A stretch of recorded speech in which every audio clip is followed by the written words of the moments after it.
नमस्कार दोस्तों, बात करते हैं भारत हेवी इलेक्ट्रिकल्स लिमिटेड की। 65 रुपए का स्टॉक है और 41 मिलियन शेयर्स यहाँ पर ट्रेड हुए हैं। बात करें इस वीडियो में कि भेल में लगातार एक अच्छी रैली बनी थी और शुरुआत बहुत अच्छी हुई थी, एक अच्छा सपोर्ट लिया, उसके लिए एक अच्छी रैली आई और स्टॉक ने अच्छा खासा हाई भी लगाया। प्रीवियस हाई क्या ऑलमोस्ट गया स्टॉक आपका और वहां से लगातार गिरावट हुई। क्वार्टर टू के रिजल्ट आए और क्वार्टरली रिजल्ट काफी अच्छे आए हैं। कंपेरेटिवली अगर आप देखेंगे खबरों की भी माने तो काफी अच्छे 7 क्वार्टर से सबसे कम का लॉस यहाँ पर किया है, नैरो हुआ है आपका लॉस। और उसके बावजूद भी अगर कमेंट्री की बात करें तो स्टॉक से या ब्रोकरेज हाउस से कमेंट्री काफी खराब आ रही है। ऑपरेटर्स की बात करेंगे, यहाँ पे भेल में ऑपरेटर्स का खेल चल रहा है। यहाँ पे स्टॉक में पहले भी इस तरह की चीजें हुई थी, लोगों ने स्टॉक को जानबूझ के नीचे तक गिराया था। और रीजन क्या था उसके पीछे आप देख लो कि जून क्वार्टर के तब भी रिजल्ट आए थे और तब भी स्टॉक में गिरावट थी और सिमिलरली यहाँ पर भी सितंबर क्वार्टर के रिजल्ट आए हैं और दोबारा से स्टॉक को गिराने की साजिश चल रही है। सिमिलर पैटर्न बना है आपका, आप देख लो यहाँ पे जून के पिछली बार भी रिजल्ट आए थे और उस टाइम पे भी खबरें बहुत वायरल हुई थी कि स्टॉक को बेच दो, स्टॉक 24 तक जाएगा, 34 तक जाएगा, 30 तक जाएगा। अब यहाँ पर दोबारा से खबरें आना स्टार्ट हो चुकी हैं। बात करेंगे इस वीडियो में क्या आपको स्टॉक को रखना है पोर्टफोलियो में, बेच देना चाहिए, फोमो में क्या करना है, आपको सब कुछ बताएंगे इस वीडियो में। चलिए शुरू करते हैं। बट उससे पहले अगर आप चैनल पे नए हो तो प्लीज चैनल को सब्सक्राइब कर दो and hit that bell icon ताकि आपको नोटिफिकेशन मिल सके। चलिए शुरू करते हैं। सबसे पहले बात करें तो देखो यार, सिमिलरली यहाँ पर अगर आप देखोगे जून क्वार्टर के रिजल्ट आए थे और उसके बाद गैप डाउन ओपनिंग हुई थी, भारी गिरावट, एक अच्छा सपोर्ट लेने की कोशिश, उसके बाद बाजार में गिरावट हुई और स्टॉक आपका नीचे आके गिरा था। बाजार में जैसे ही एक अच्छी खासी रैली की शुरुआत हुई, अभी यहाँ पे आप देखो कि 40 रुपीज से बढ़ करके स्टॉक जो रहा आपका 45 रुपीज के आसपास से बढ़ करके स्टॉक आपका 75 तक गया। एक अच्छी खासी रैली लगाई, एक अच्छा यहाँ पे बहुत अच्छा पैटर्न बना। जब स्टॉक रैली में था तब कोई खबर नहीं आई, यहाँ पे बिल्कुल there was no news about भेल। अच्छी खबरें यहाँ पर आ रही थी, एचडीएफसी सिक्योरिटीज ने बाय कॉल दिया था, आईसीआईसीआई डायरेक्ट ने बाय कॉल दिया था भेल को खरीदारी करने का। बट जैसे ही क्वार्टर टू के रिजल्ट आते हैं, बहुत सारे ब्रोकरेज हाउस अचानक से निकल के आते हैं और यहाँ पर बेचने का कॉल दे देते हैं कि सेल कॉल है भैया, हमारी स्टॉक को बेच दो, स्टॉक बहुत नीचे तक जाने वाला है। मुझे समझ में नहीं आता कि बंधन बैंक जहां पर बहुत अच्छे क्वार्टर्स चल रहे थे और इस बार वहां पर 3000 करोड़ का लॉस हुआ, उस स्टॉक को लगातार खरीदारी करने का कॉल आ रहा है। वहीं पर भेल में अगर आप देखो तो भेल का जो रिजल्ट रहा है वो काफी बढ़िया रहा है कंपैरेटिवली टू अदर स्टॉक्स। अगर आप देखोगे तो पिछले मार्च क्वार्टर में 1000 करोड़ का लॉस किया था, बहुत अच्छे। उसके बाद 447 करोड़ का लॉस, बहुत अच्छे। लॉस मिनिमाइज कर दिया, 50% के आसपास हो गया अभी, मतलब आधा कर दिया है। अभी यहाँ पर यहाँ से देखोगे तो 10 टाइम्स कम कर दिया है। और इस ग्रोथ पैटर्न के बीच में ये जो ग्रोथ पैटर्न आपका दिखाई देता है, साफ है यार यहाँ पे कि आप कोई भी जो बहुत नया हो बाजार में वो भी आपको देख करके बता देगा कि 1 2 3 4 5 6 और 7वां क्वार्टर, 7th क्वार्टर जहां पर लॉस सबसे कम आया है, स्टॉक का सबसे कम लॉस अनाउंस किया है कंपनी ने। और उसके बावजूद भी बहुत सारे स्टॉक यहाँ पर बेचने की कॉल दे रहे हैं। क्या कारण है उसके पीछे, आप खुद सोच के देखिए कि ग्रोथ वाले स्टॉक को जहां पर ग्रोथ पैटर्न बन रहा हो वहां पर कौन बेचने की कॉल देता है। ठीक है, तो ये पैटर्न ना ये बार बार बनता है इनका। भेल में लगातार एक पैटर्न में एक रेंज में रखने की कोशिश की जाती है, ये आपका रेंज है। यहाँ पे आप देख लो, लास्ट टाइम भी यही हुआ था, इस टाइम भी यही हो रहा है। बेचने की मेरी राय यहाँ पर आपको नहीं रहेगी, obviously last call always be yours. But यहाँ पर अगर आप देखो तो अगर इस क्वार्टर टू के रिजल्ट से पहले की बात करूं तो आईसीआईसीआई डायरेक्ट ने यहाँ पर बाय कॉल दिया था। मेरी बहुत सारी वीडियोस में मैंने आपको बहुत सारी रिपोर्ट्स दिखाई हैं।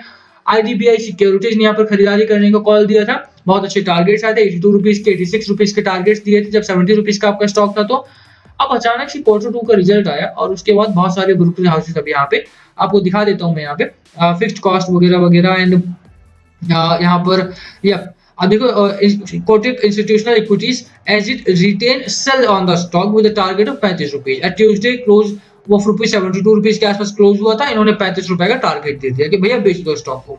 आप यहाँ पर भी देख सकते हो आईसीआईसी सिक्योरिटीज का टारगेट है, डायरेक्ट ने यहाँ पर बाय कॉल दिया है। आईसीआईसी डायरेक्ट ने बाय कॉल दिया था before quarter two result announcement. अभी यहाँ पर जैसे क्वार्टर टू के रिजल्ट आते हैं, आईसीआईसीआई सिक्योरिटीज जो है वो 43 रुपीज का सेल कॉल दे देती है। अब प्रॉब्लम कहां पर है, क्या करना है आपको ऐसे में, जब क्या समझ में क्या आ रहा है आपको, हम उसकी बात करते हैं।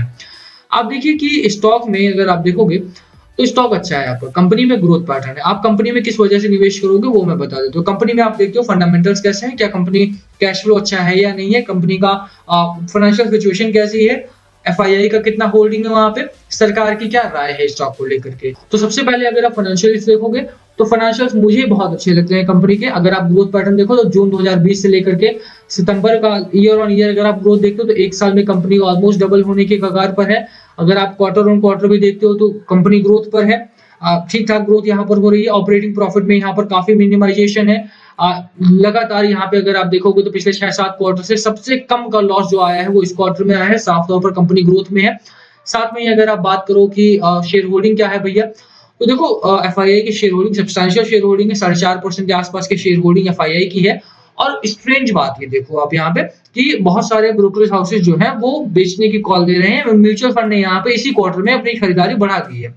ठीक है, अभी म्यूचुअल फंड भी तो यही सब चलाते हैं। ऐसी कौन चला रहे हैं म्यूचुअल फंड्स को, यही ब्रोकर हाउस चला रहे हैं। तो जब ये लोग यहाँ पर बिकवाली का कॉल दे रहे हैं तो यहाँ पर खरीदारी क्यों कर रहे हैं, मतलब आप समझ रहे हैं यहाँ पे कि यहाँ पर तो खरीदारी हो रही है, अपनी शेयर होल्डिंग को लगातार बढ़ा रहे हैं ये लोग और हमें कह रहे हैं कि आप स्टॉक से निकल जाओ यहाँ पे। ठीक है, तो प्रॉब्लम्स तो है यार। देखो अभी भी स्टॉक अगर ग्रोथ में होता है तो फाइनेंशियली अच्छी है, शेयर होल्डिंग अच्छा है। अगर आप डिलीवरी की बात करो तो लगातार यहाँ पे डिलीवरी भी ठीक ठाक उठाई जा रही है। देखो 27%, 17%, 36%, 16%, तो खरीदारी भी बहुत अच्छी उठाई जा रही है। यहाँ पे अच्छी खरीदारी उठाई जा रही है। भेल में अगर खबरों की बात करें, पावर सेक्टर में काम करता है आपका भेल, रिन्यूएबल सेक्टर में आपका काम करता है भेल, कंपनी वाटर सैनिटेशन में काम करती है और ये वो इस सेक्टर्स हैं जो कि बढ़ रहे हैं। पावर सेक्टर फोकस में आप जानते हैं पावर क्राइसिस है, रिन्यूएबल सेक्टर फोकस में है आप जानते हैं क्योंकि वो क्राइसिस में रहा आपका, है ना। उसके साथ साथ अगर आप देखेंगे तो कंपनी में वाटर सैनिटेशन को लेकर के बहुत अच्छा काम हो रहा है। अब ऐसे में जब खबरें भी अच्छी हैं, सरकार की तरफ से कोई रेड साइन नहीं है, फंडामेंटल्स अच्छे हैं, टेक्निकल पैटर्न आपका एक जोन में जरूर है स्टॉक आपका, let me mark that too, ये आपका एक जोन है। देखो यार 64 के आसपास या आप मान लो कि 60 के आसपास का आपका यहाँ पर एक जोन बन रहा है। इससे नीचे अगर स्टॉक जाता है तो हाँ, क्योंकि प्रेशर रहेगा तो वहां पर स्टॉक नीचे गिर सकता है, उसमें कोई दो राय नहीं है। क्योंकि अगर बहुत सारे लोग पैनिक में बेच देंगे, बहुत सारे लोग एनालाइज नहीं करेंगे और 62 के आसपास का अगर ब्रीच होता है तो वहां से मार्केट आपका नीचे जा सकता है। बट मुझे लगता है कि आपको स्टॉक को होल्ड करना चाहिए। आरएसआई आपका ठीक ठाक मोमेंटम में है, अभी भी मैकडी अगर आप देखें स्ट्रांगली बुल रन में है। और ये ऑपरेटर्स का गंदा खेल चलता रहता है स्टॉक्स में, बहुत सारे स्टॉक्स को लगातार गिराया जाता है। क्वार्टर 2 के बाद क्वार्टर 2 में ऐसा क्या आया है मुझे समझ में नहीं आया जिसकी वजह से सेल कॉल आया है। आपको सेल कॉल देना था, आप यहाँ पर देते, स्टॉक आपका बढ़ रहा था, तब आप बोलते कि नहीं यार बेच दो, बढ़ाओ मत स्टॉक को। अभी जब Q2 आया और उसमें भी 10 टाइम्स की ग्रोथ पैटर्न बना है तो उसके बाद बेचने का कोई खास नजरिया मुझे नहीं दिखाई देता। मुझे लगता है कि आपको स्टॉक होल्ड करना चाहिए। बाजार अभी अच्छे स्ट्रेंथ पर है, एफआईआई की खरीदारी यहाँ पर दोबारा शुरू हुई है और कल भी क्वाली में जरूर थे, बट आज का बाजार जिस तरह का रहा है, एफआईआई का डेटा बहुत अच्छा आने की उम्मीद मैं कर रहा हूँ यहाँ पे। और जैसे ही डेटा आएगा I will show you that also, but यहाँ पर मुझे लगता है कि भेल को आपको होल्ड करना चाहिए। बाकी last call always be yours. क्या है आपकी स्ट्रैटेजी भेल को लेकर के एंड क्या लगता है कि क्या मैं सही कह रहा हूँ या नहीं, वो भी आप कमेंट करके बताना प्लीज। वीडियो यहीं खत्म करते हैं। अगर कमेंट करना एंड कुछ पूछना हो तो please comment below. Thank you for watching.